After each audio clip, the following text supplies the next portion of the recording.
今言今語順服篇，順服聖靈與神的旨意續。使徒行傳4章8到12節。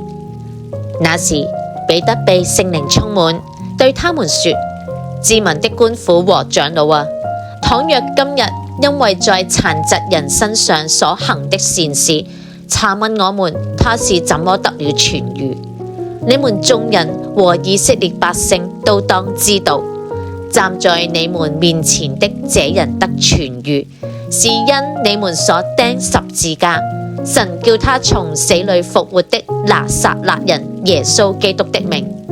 他是你們匠人所棄的石頭，已成了房角的頭塊石頭。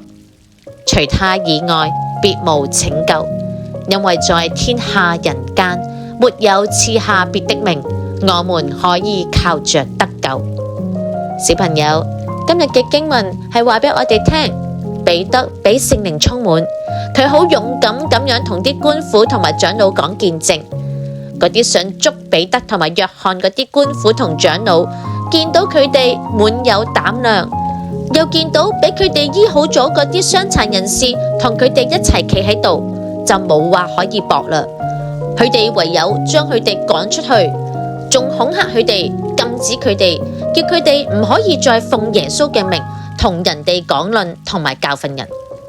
彼得同埋約翰話：聽從你哋唔聽從神，呢個喺神面前合唔合理？你哋自己諗下啦。我哋所睇到、所聽見嘅唔能夠唔講啊！小朋友，信服同埋聽從聖靈同埋神嘅旨意係一致噶。當我哋嘅心思同埋諗法同神嘅諗法同旨意唔一樣，或者係相反，我哋就必須要仍然選擇信服同埋聽從聖靈，而唔係呢降服咗人哋嗰啲威嚇或者人哋嘅講法。都知道呢個選擇係唔容易嘅，因為會有壓力或者會有逼迫。